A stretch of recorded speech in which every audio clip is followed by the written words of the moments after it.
Do you know what the one quality is that all great novels have in common? Let's talk about it. Today we're looking at popular books. Harry Potter, The Hunger Games, Lord of the Rings. Look at this copy of Lord of the Rings. Even Pride and Prejudice. And we're going to figure out why they keep readers hooked generation after generation. This copy of Lord of the Rings has seen better days. This is well loved. From the 1970s. It's definitely vintage. Oh, that's the stuff.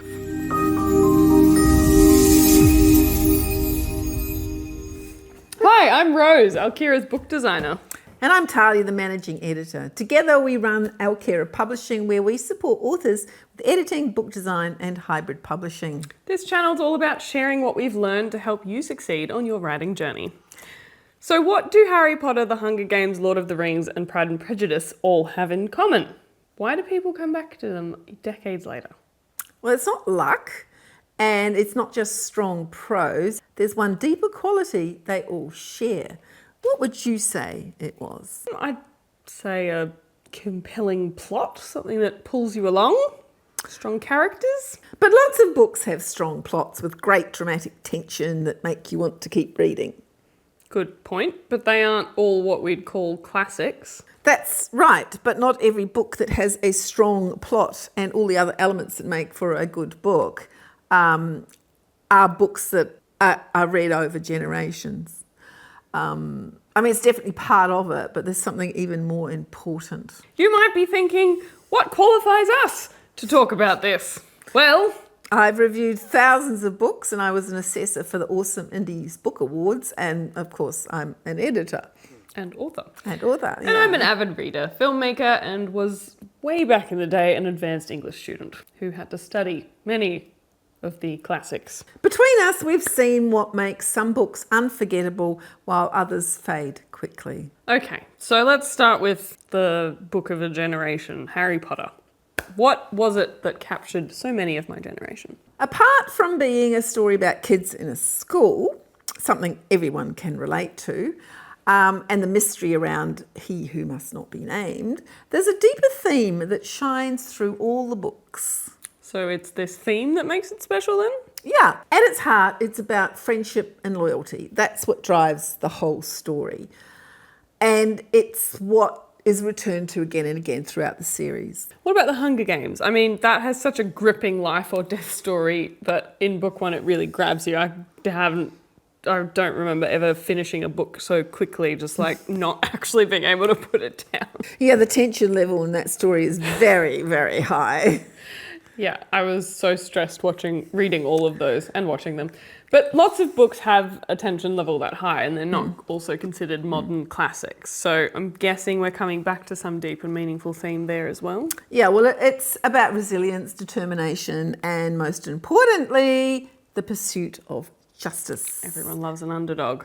These are all classic themes that are important to people, and the author has handled them well, with parallels from aspects of our society bleeding through into this fantasy world. But readers can enjoy books without thinking about the themes in them, right? I bet most people don't analyse books that they read like we do or like we might have to in school.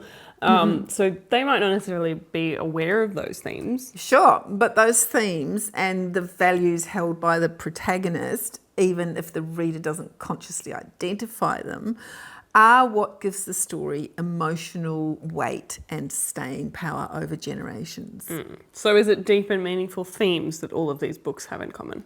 Deep and meaningful sounds a bit stuffy, but basically, yeah, there's meaning embedded in the story. They explore noble human values, the best of humanity: friendship, compassion, resilience, love, justice, equality, and so on. And those qualities shine out in contrast to the antagonists that represent the opposite of those values. So that's what makes them last. So they have heroic characters. Yeah, essentially, like the mythical stories that all cultures have that were first told millennia ago and are still with us today. Ooh, like Gilgamesh from Mesopotamia and the Epic of the Ramayana. From India. Norse myths. I know those ones. Right. So I was just thinking of Homer's Iliad and, the Norse myths, stories of Thor and Loki. But the Hunger Games and Harry Potter aren't modern myths. Well, only time will tell, right?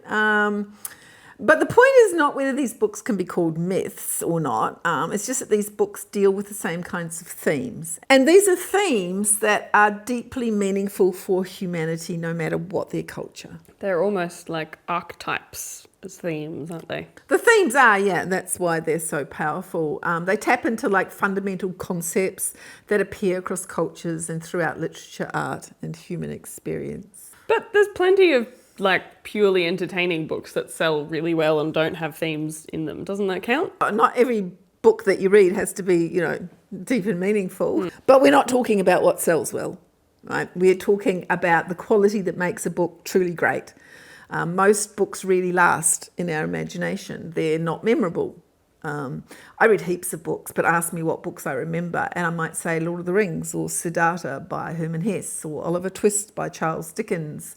Or Animal Farm by George Orwell. Oh. There's a reason why you study them in school. Now, I read these books decades ago, but I remember them. I don't remember what I read last week. So the books we're still reading generations after they've been written always tend to have some deeper meaning at their core. Yeah. Yeah.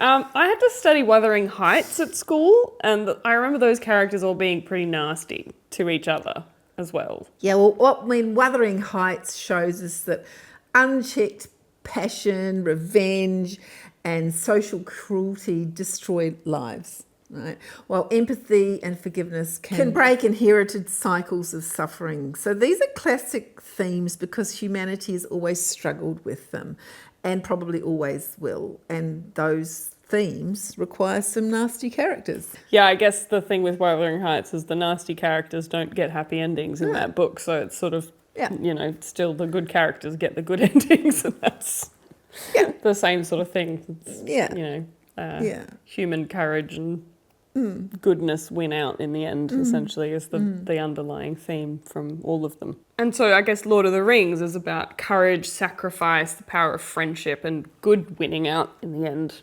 essentially. Yeah, that's right. What about Pride and Prejudice? That's about growth and humility and love overcoming pride. What about The Great Gatsby? Why do people still study that? Well, that's because it critiques wealth and emptiness. It asks what gives life real meaning. I don't always want to read a book that has deep and meaningful themes, though. Sometimes I just want a fun read. Sure, but when it's there, it makes the reading much more satisfying, and it's a book I'm more likely to tell someone about. Books without a deeper meaning can feel a bit shallow, and at the end I might think, well, what was the point of that? There doesn't have to be a point, though. No, of course not. Books can be anything the author wants them to be. They can even be terrible stories, badly written, but no one will want to read them. Or they can be great, well-written stories that don't have meaning beyond the surface level and that millions of people want to read. It's just that the books we remember do tend to have meaning embedded in the story. I remember Hitchhiker's Guide to the Galaxy, though, and any Terry Pratchett books. It's a book that's people remember, but it's sort of light and fluffy and funny. Yeah, that doesn't mean that it doesn't have meaning. Right? Meaning doesn't have to be heavy. In fact, a bit of levity is very powerful.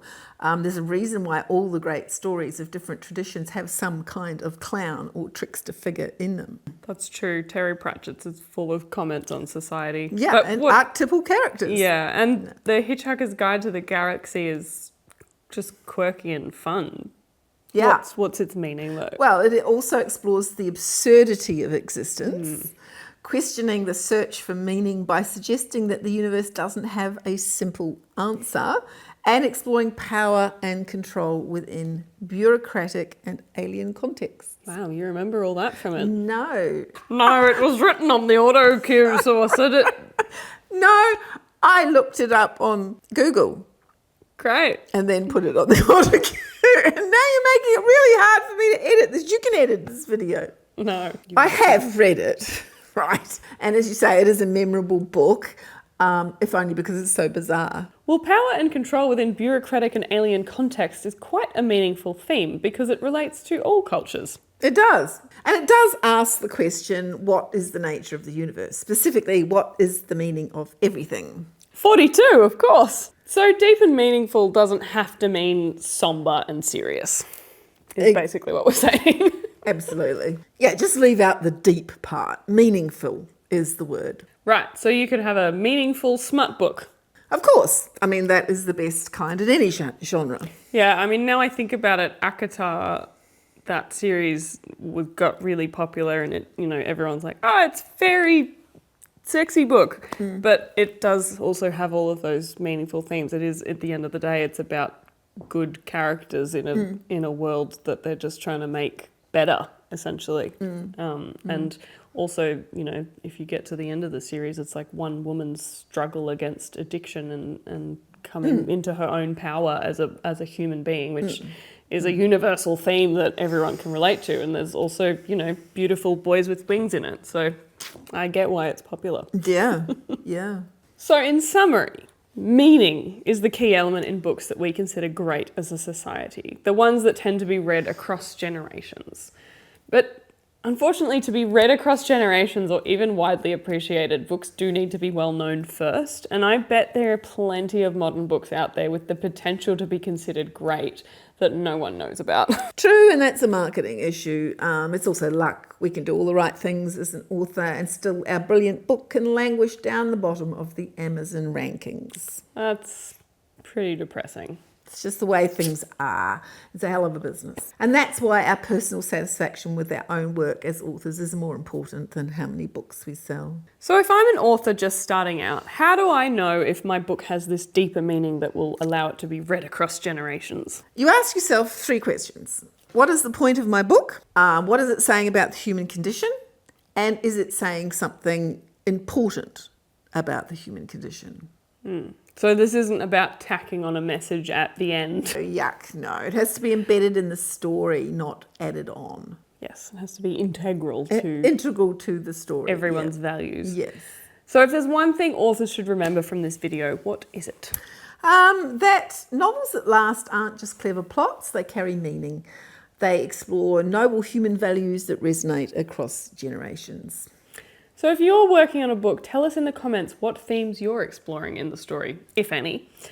And if you want more writing insights, check out our other videos and hit that subscribe button. And keep an eye out for my new writing book called Novel Writing Mastery. And if you'd like help shaping your manuscript into a meaningful book, get in touch with us at Alkira Publishing.